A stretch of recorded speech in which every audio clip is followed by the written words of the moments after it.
and players smiling. But Michael Jordan is not only the best basketball player, but he's the most exciting basketball player to ever play. Tatum fires away, pumps it in, 51 for Jason Tatum. The Big Three NBA podcast is powered by PrizePicks and the Game Time app. Welcome to another edition of the Big Three NBA podcast. I'm Sherrod Blakely, and I'm joined by the one, the only Lauren Williams of the Atlanta Journal-Constitution. How you doing, Lauren? I'm doing well. Still recovering from that Hawks overtime win on Friday night. Yes, the mighty Atlanta Hawks. Words that most folks wouldn't quite put together in one sentence, but they are playing some really great basketball without question. We'll get into that. Well, before we do that, I just want to let our audience know that this episode of the Big Three NBA podcast is brought to you by PrizePicks, the exclusive daily fantasy partner of CLNS Media Network. Sign up now at prizepicks.com/CLNS and use code CLNS and win up to 100 times your cash for the Mathematically Challenge, which is like most of the journals I know. That means you can turn $10 into $1,000 in a single game watching your favorite sports this summer. And another special shout out to Game Time, which takes the guesswork out of buying last minute tickets to your favorite sporting events. Just download the Game Time app, create an account, and use code CLNS for $20 off your first purchase. Terms apply. And when you talk about teams to watch, games to catch, the Atlanta Hawks, they're starting to catch a little steam, catch a little rhythm. Folks are starting to kind of feel the Hawks a little bit. Big win over the Lakers. Trey Young, big shot. Lauren, take us through just some of the key takeaways from that game from the Atlanta Hawks perspective. Yeah, I think the biggest thing is, yes, Trey Young hit that big shot, but I think the thing that led up to it is just that the Hawks' depth absolutely ran circles around the Lakers. You look at the bench scoring, they outscored the Lakers 65-17. They're really what kept the Hawks in the game. And especially as, you know, like LeBron James and AD, Anthony Davis kind of got, a little bit worn down toward the end of the game. It was that young bench that really kept things going. And then it was DeAndre Hunter, who's been coming off the bench, who recognized that Anthony Davis and Gabe Vincent sagged off Trey Young and left him wide open for that big shot. And he flicked it back over to him and found him. So I think the big takeaways for me is just that the Hawks absolutely late game just made the right decisions. They executed the right plays, whether they were simple, whether they maybe were a little bit more elaborate. And the bench just really showed up. The bench has been really showing up as of late. And it'll be interesting now that this Hawks team is really healthy to see how far they can really lean on that bench going forward. Yeah, and the thing about Trey Young in that game, for those who did not watch it, you look at the box score and no, it is not a misprint. He actually had 25 assists. Oh, 20 assists he had 25 attempts. I know a lot of people were talking about that as well. No, the number that jumped out to me assists, 20 assists, the team as a whole had 40. He had half of the team's total assist total. But the thing about Trey Young is that this is a guy, when you look at his career numbers, there seems to be a disconnect. And I would, some would call it a disconnect. I would like to call it Trey hate, where you look at the numbers that this guy puts up consistently. They're very similar to another undersized shooter with incredibly ridiculous range who is beloved by anyone and everyone. And yet Trey, who's very similar in so many respects, other than the championship dynamic, obviously, there's it's like a 180 as far as how he's seen and true. Why do you think there's so much Trey hate in the world? I honestly think it goes back to the idea that Trey is a selfish player. I think when you take his career as a whole and watch some of the games that he's played, there have been moments where it looks like he's tried to shoulder too much. And whether that's he thinks he can do it on his own, I don't think it's necessarily that. I think it's just more so he's finally learning to trust people around him. And particularly this season, the Hawks locker room, the vibes have been, as the kids say, immaculate. There's just so much positivity and they're having so much fun. Which I think is, when you look at some of these championship winning teams, regardless of wins or losses, they're always having fun. Mhm. And it's not to say that they don't take the game seriously, but I think the big thing is that they're just enjoying each other's company and they're picking each other up after those tough moments. And at the forefront of that is Trey Young. And particularly this season, when you look at him on the floor, you see him going up to a guy like Jalen Johnson after a bad play, and he's one of the first people to talk to him. You look at him go up to a guy like DeAndre Hunter, who I mentioned earlier. If he misses a shot, he's one of the first people to tell him, keep shooting. So I think we're seeing Trey really start to mature and grow into himself as a leader. And I think it's honestly being reflected in the play of the people around him. And I think a lot of people forget that when Trey came into the league, he really was 19, literally just turned 20 within the first month of being in the league. And for a point guard, that's a lot of weight to take on.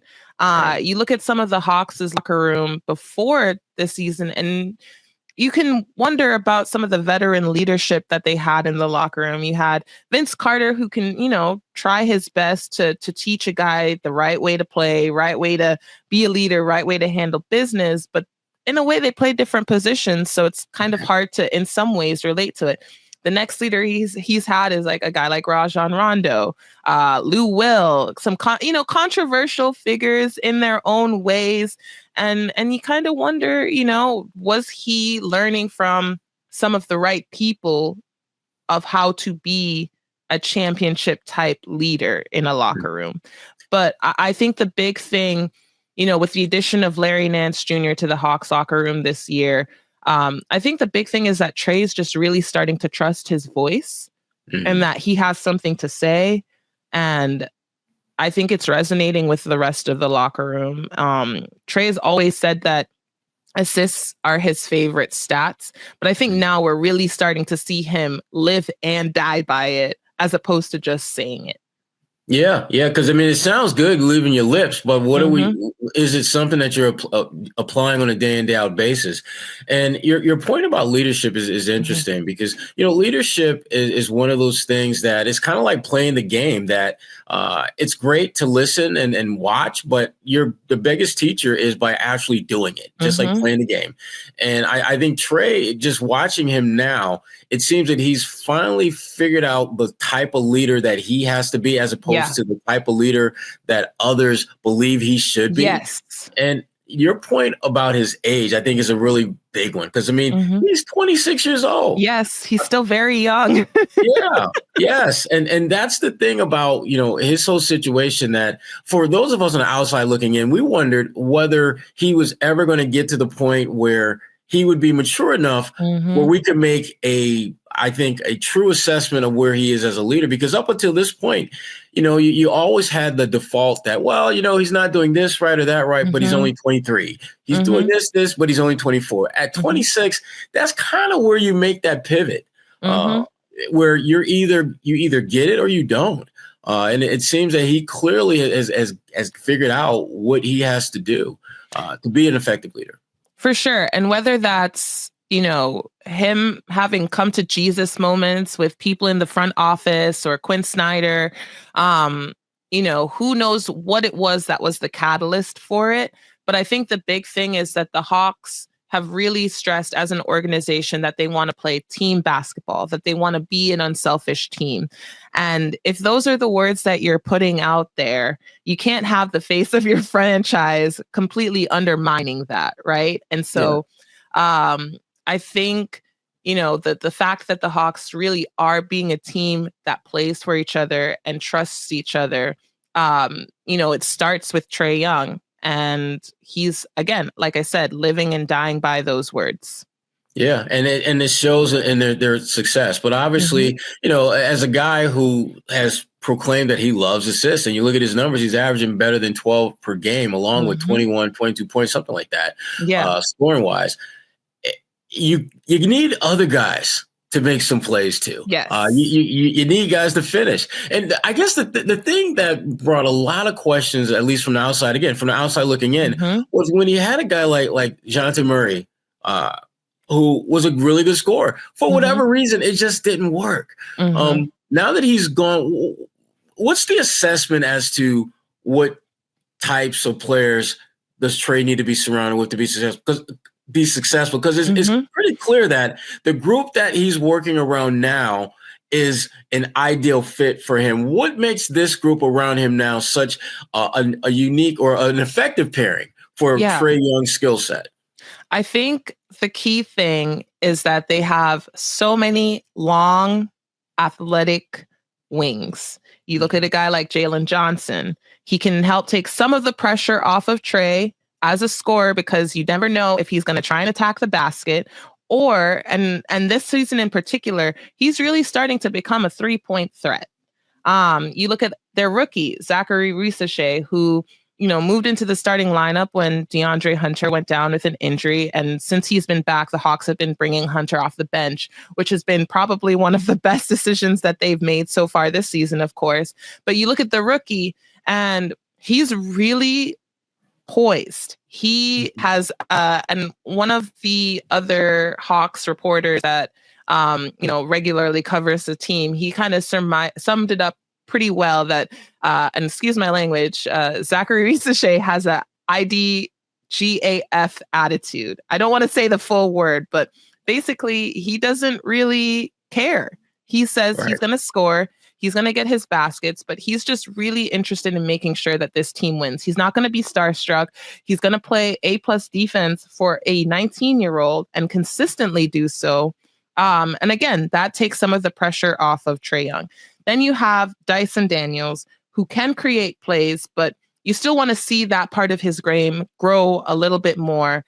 You still want to see him be a much more confident shooter, but they have confidence in him to take those shots because he was hitting some big ones on Friday night down the stretch. But he takes a lot of the pressure off because he can generate plays, the Hawks, because of his ability to steal the ball. And so if he's creating more opportunities for this team to go out and score, that's going to open up more opportunities for a guy like Trey Young to either hit those shots from deep or find other people to do it. And then, of course, you've got Bogdan Bogdanovic. Clint Capella has been playing some of his best basketball. Onyeka Okongwu has been steadily growing into a solid big off the bench. I still have question marks about whether or not I think he could be a starting center in the NBA, but he's been great for this team off of the bench.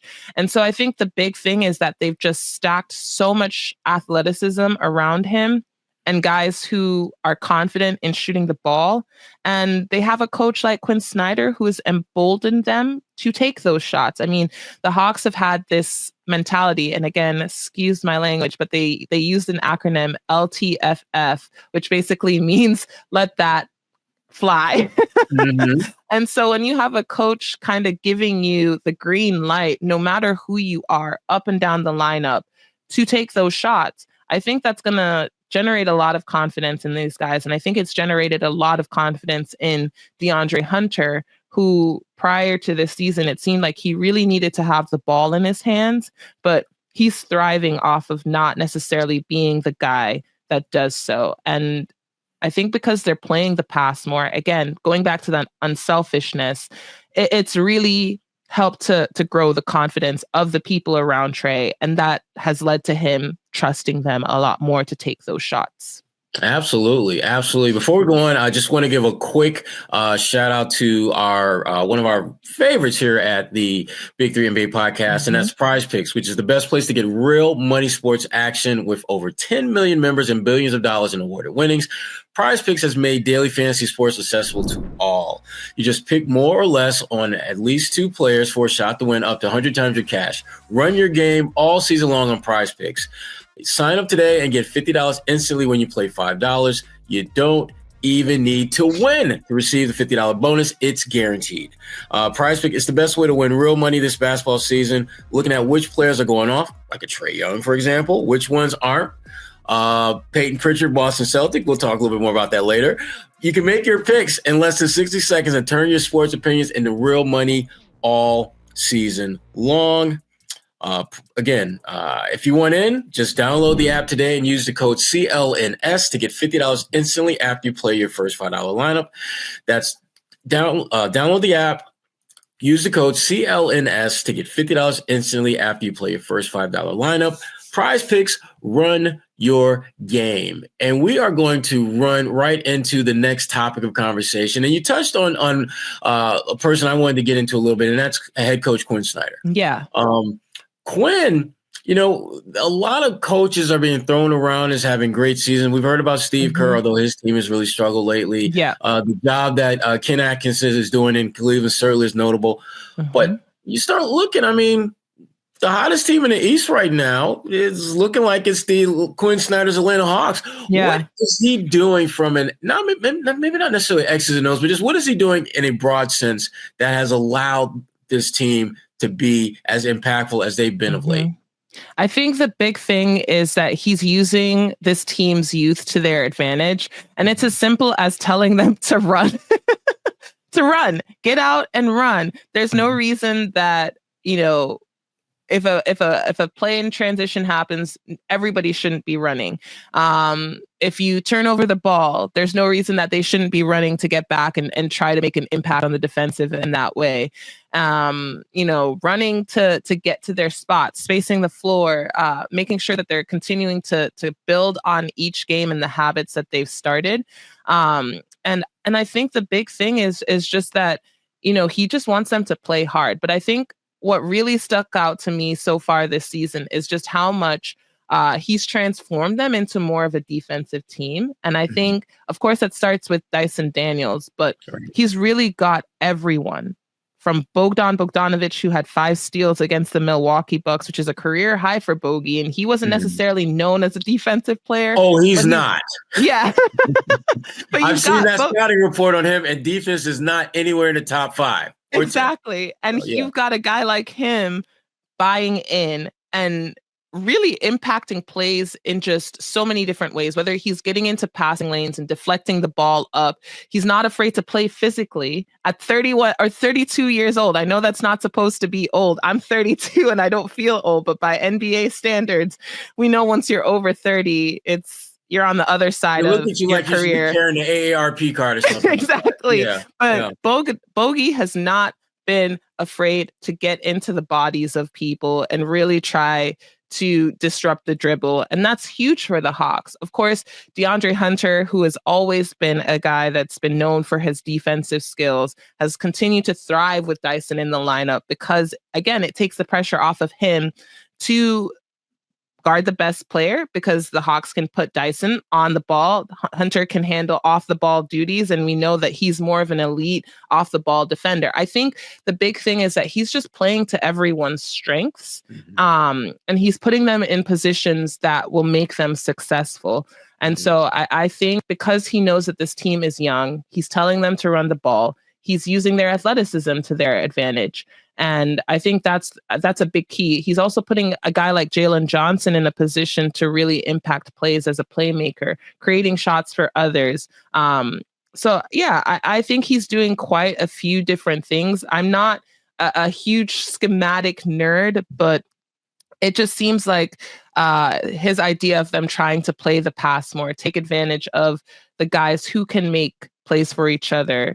He's using that to their advantage because defenses will never know who is the person that's going to make the play. And I think if they can continue to do that, keep defenses off balance, I think that's going to continue playing to their advantage on the offensive side of the ball. But them really stepping up their level on the defense has really been what's generated a lot more of those opportunities for them. Yeah, and I've known Quinn going all the way back to when he was a Dookie, and he's always been a really intense guy, a really smart guy, and so I figured at some point they were going to figure this thing out to where they would, at a minimum, they would be a very consistently competitive team at an absolute minimum. But it just seems that just watching the Hawks play now, it seems like they finally figured out how to utilize the strengths of all the players to not just impact games, but to complement each other, which in turn impacts games. You don't feel like there's any replication or duplication of guys' skill sets. You mentioned Daniels, I mean, who I think had like 4 steals against the Lakers. Yes. What he's been able to bring from a defensive standpoint has been huge. And Johnson and his versatility. To be completely transparent, Johnson is playing the way I thought DeAndre could play. And the idea, when I look at DeAndre coming off the bench now, I'm wondering if this might be something that Quinn decides to make a more consistent thing, even as DeAndre gets, back. Because I think he played his normal minutes last game with the Lakers. I think he played like 30, 35 minutes, something like that. Him coming off the bench could be a problem for teams. I agree. And I honestly think that, again, it goes back to Quinn putting guys in positions to succeed. And Hunter has gone on the record about talking about coming off of the bench really having such a positive impact on his game. And it's one thing, we said it before, for them to say it, but we're actually seeing it. And he's mentioned how much coming off of the bench has allowed him to really observe sort of the cadence of the game. And then he's able to then put himself in, okay, this is how I can impact things now. And then he goes out and does it. And so I think this is a thing moving forward, because if there's no reason to switch it up, you've got the rookie Zachary Risachet, starting, and it's not exactly a negative all of the time. In a lot of ways, it's been a positive impact on the Hawks. I mean, you look at the first game against Cleveland in Cleveland. Of course, the Cavs were keeping it close. The Hawks were keeping it close. And then coming out of the locker room at halftime, Zach goes off and scores 10, 11 points in the first 5 minutes of that second half. And so especially once Zach figures it out, he hasn't even played half the teams in the league yet. Right. And he's not I asked him about this at shoot around before the Lakers game, how he has that ability to not starstruck. He's gone up against guys like Donovan Mitchell. He's played against the big like Trey Lyles. Not that I'm saying Trey Lyles is a star, but he's a pretty impactful player for the Kings. Right. DeMar DeRozan, and he handled some of those minutes fairly well, but I mean, DeMar is going to get anybody anytime, no matter how experienced they are. And he's just remained poised in each of those moments, and he's never shied away from any defensive assignment. If he gets switched on to a star, he's like, all right, well, I guess I'm going to handle it. And there's a moment in Friday night's game where it seemed like LeBron hunted the switch onto him. And, Risachet was just like, okay, I guess we're doing this. And he just battled it out, went toe to toe with LeBron to the point where LeBron kind of backs him up to the basket. And he knows that he's in to use the word that we were talking about before, untenable situation. And he just fouls him to stop the shot.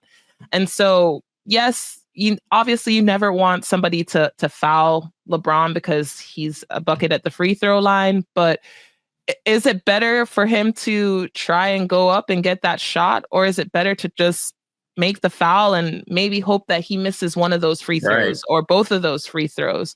And I mean, it was a good foul. And he's like, you're not going to score on me. I don't care who you are. So at 19, I don't see any reason with how he's been playing so far to switch things up.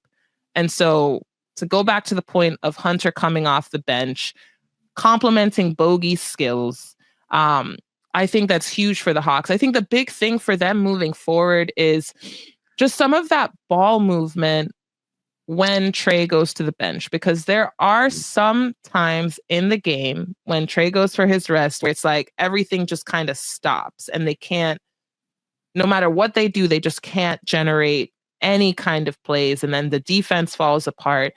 And so, of course, you want to see a guy like not a rookie anymore, sophomore guard Kobe Buffkin kind of take up some of that. He's kind of figuring out, especially after missing so much time in his rookie year. But again, it's who's going to be that person that is the so-called backup point guard, because you do need one of those as much as you want to have a ball handler by committee. It's just not working consistently. And so I think that's the big challenge for the Hawks moving forward, is what their plan is to do with that. Yeah, absolutely. And the one thing for sure that this Hawks team that we're seeing now is a better version of what we saw a year ago. And what happens when teams get better, you know what happens when they show up for games? The price of tickets go up. Yes. But here, our good friends at Game Time, they have you covered with great ticket prices on all types of sporting events, including Hawks tickets.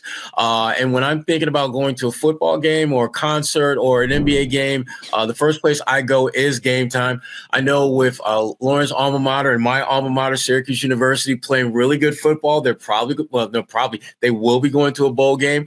I am certainly going to be looking to get the best price on bowl game because, as we all know, bowl game tickets are not cheap. Game Time has us covered. In addition to just, the fact that the prices are low, they have what is called all-in pricing, and that shows you the total price before you get to the checkout, and you also get a panoramic view of the seats that you choose before you get to checkout, so you will know literally what you are getting into and where your sight lines will be at that particular arena. And all you have to do is download the Game Time app, create an account, and use code CLNS for $20 off your first purchase. Terms apply. That's download the app, create an account, and use the code CLNS for $20 off. Terms apply. What time is it? Game time. And around here, it's also time to talk a little bit about this NBA Cup thing. That from the group that the Atlanta Hawks came out of, I think it's fair to say that it was a bit of a surprise that the Hawks emerged as their group winner, which included the defending NBA champion Boston Celtics. First of all, we're going to talk about the Celtics in a minute, but I want to talk about just them getting to this point in the whole NBA Cup process. What has that meant to this organization, or specifically this team this year, to get out of that group play? For sure. I think, when the season started, to them winning that first game in Boston, it's obviously they looked at the NBA Cup as an opportunity for a young team to compete. I think that's the one thing that a lot of people tend to forget about is just how young the Hawks are. They really only have 3 players over the age of 30. Everyone else is 27 and under. Wow. It's crazy. I mean, DeAndre Hunter is their oldest vet out of the 3 guys that I mentioned: Bogdanovic, Clint Capella, who's 31, and then he just turned 30 actually, and then Larry Nance, who's 31. Everybody else is 27 and under, which is wild. Three of their starting 5 is 22 and under. Jalen turns 23 on December 18th.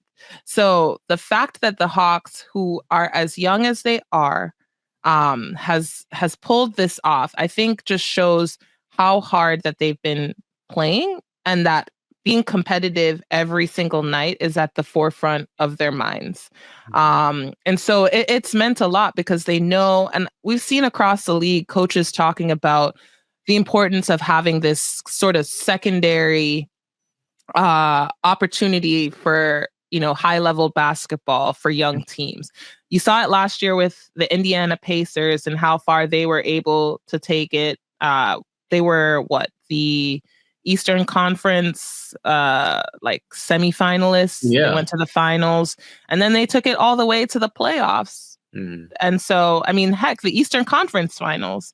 So I think it's kind of like a sort of place setting for some of these younger teams to kind of set them up for what playoff basketball sort of looks like. I mean, again, you look at this Hawks roster, and I think just Trey, just Bogey, and just actually Hunter, but he was hurt actually, now that I think about it. And Trey, they were the only ones that were major contributors in that Eastern Conference Finals run. Right. Everybody else, is kind of new. So to have this opportunity to set them up for what competing at a high level in a high stakes situation could mean, I think it's huge for this team, and they've certainly taken the mantle, taken the challenge of showing up every night, especially on those cup nights. Except, of course, that loss to the Bulls, but that was also at the end of a weird West Coast trip where I think that's a big thing moving forward. Not to segue from this topic to a different one, but the NBA has to figure out how they're setting up the tournament, because having a team, and I'm sure several teams have dealt with this, but having a team play on the West Coast for 3 games and then end up in the central time zone, it's just too much. Yeah. And I'm sure West Coast teams have sort of had that situation where they're playing on the East Coast and then have to get back west for a cup matchup. It's just, I get what the league was trying to do with the cup nights, but I don't know. I feel like there could be something better out there, whether it's having the group play with just within a 2-week, 3-week span, and then going on to, I don't know. There's a solution here. I'm glad it's not my job to figure it out, but I don't think this is working. No, there are definitely some things they could certainly tweak. But for the Hawks specifically, you look at their season, you look at their place in the cup. Not only did they beat the Celtics, but they beat the Celtics without Trey Young, which was, I'm not sure which of those two things was the bigger eyebrow raiser, the fact that they won the game or that they won the game without Trey. What did that do for the confidence of this team? Because obviously, the premise is that as the Hawks goes Trey. But with Trey doing the same thing you and I were doing for that game, which is watching, and they still were able to win. How much of a confidence boost did something like that give this team? Oh, I honestly think it was a huge confidence builder for them, because it showed them that they're way deeper than they thought that they were. And I think it showed us as media members that they were deeper than they were. So I think, again, it goes back to that idea of Quinn Snyder and this Hawks coaching staff really emboldening these players and putting them in positions to succeed. I think a big catalyst, you look at, again, Dyson Daniels. He had a huge game, put up a career high 28 points. I can't remember how many steals he had that game, actually. He had a lot. It was a lot. But then also you look at Jalen Johnson, and he was a huge catalyst for some of that playmaking. And so, again, I think this team, that really was a building block for them as far as kind of shooting them into the direction that we're seeing them in now. Because since that Celtics game, let me look at the record again. Since the Celtics game, the losses went down, and I think they won like 10. Yeah, they've been one of the best teams in the Eastern Conference since then. Yeah, for sure.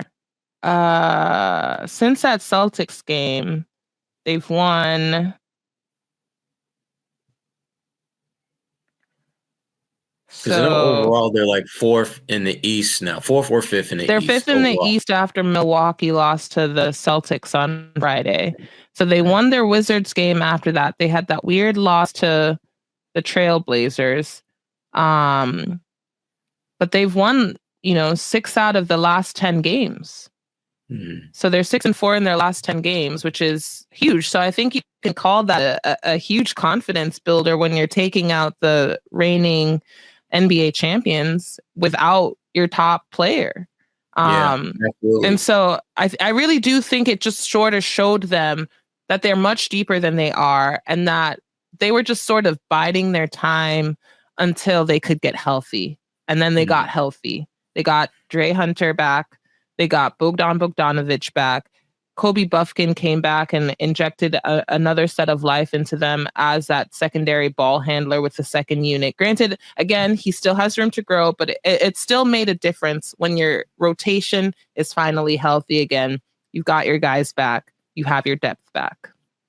Now you've got all that going for you. You've won 5-6 in a row. You're feeling good about yourself. You're moving up in the standings. And now comes the money question. Where does this Atlanta Hawks team stack up to the Celtics, to the top teams in the Eastern Conference? Right now they're 5th.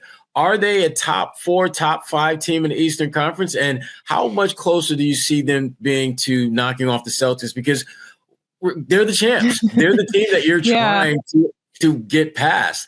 How much closer do you think they are to that? And also within that, where do you see them stacking up in the Eastern Conference at this point? In the Eastern Conference, I could see them being I could see them being a top 4 team based on how this sort of 6-game win streak has sort of gone. Again, we talked about them knocking off the Celtics in that first NBA Group A Cup game. It's just, it's hard for me to envision them knocking a team like the Celtics off in a 7-game series. I mean, we've seen the Hawks be really competitive against the Celtics, taking them to 6 games 2 years ago in the playoffs. So it's not out of the realm of possibility. I don't think it's going to be a clean sweep if we're seeing a 7-game series, but it's hard for me to see them, if we get to that 7th game, the Hawks actually pulling it off just because of their youth. They don't have that postseason experience. It's kind of the same thing with the Cavaliers, where it's just really hard for me to see them. It's going to be a competitive series, but we know what it takes for teams to pull out that last win in Game 7 when everything's on the line. You can't melt down. You can't bark at the officials. You just have to stay poised. And there's still moments throughout the season where, not to pick on Trey Young, but he doesn't get a call his way, and he's still barking at the referee, and everybody else is running to get back to the other end to compete in transition. And then you put your team in a 4-on-5 situation and somebody else scores.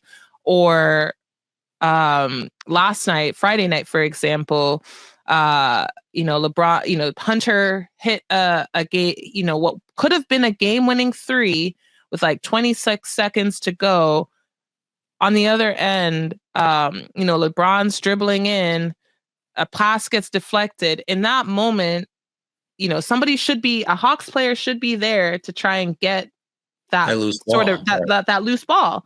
But instead, LeBron gets the pass back and goes up for a layup that ties the game. So it's just little things like that where it's keeping your head right in those crunch time moments that I think this team still sort of needs to grow toward. But I think they're on the right trajectory. And, when the season began, I didn't think that this Hawks team would necessarily be a good team, but I thought that they would be fun.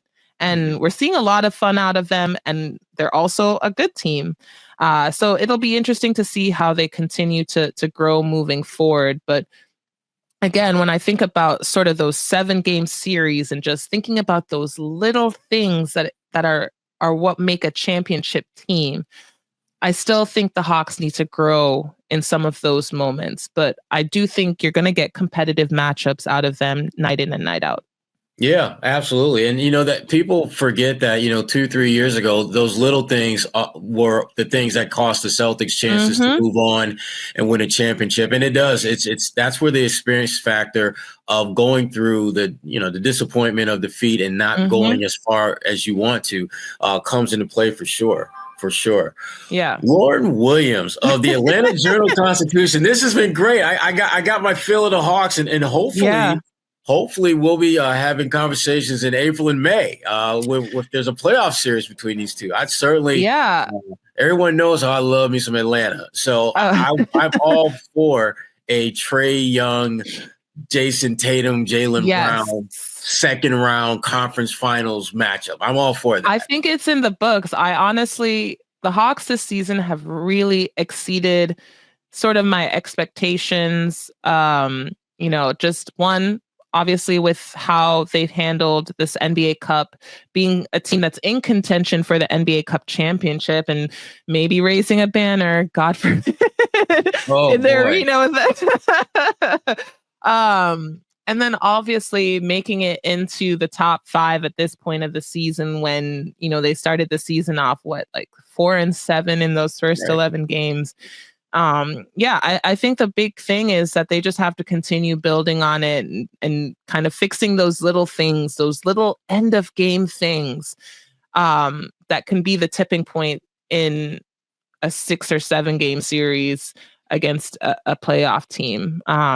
But I think they're on the right track. So I think we'll keep having fun watching this team, especially now that they're healthy. Especially with how we didn't even talk about Jalen Johnson. I'm sorry. We have to talk more about Jalen Johnson and just how he has continued to build off of his explosive year that he had last year. And he's averaging 20 point something points per game. And he's done so very quietly. Yeah. I think Friday night was probably his worst game in a very long time, in over a month, at the beginning of the season when he was figuring out how defenses were attacking him. But just the playmaking that he's been able to do, the dunks, if he is not, top of the list for a most improved candidate, I don't know what people are looking for when they're voting. Yeah, he's definitely in that conversation based upon not just his own individual growth, but just the team's growth and just the role that he's played in it. There's no question he should be a very, very strong contender for that. Lauren Williams, the Atlanta Constitution. This has been great. This has been great. I feel I have been hawkified today in the way that I needed to. This has been really, really good.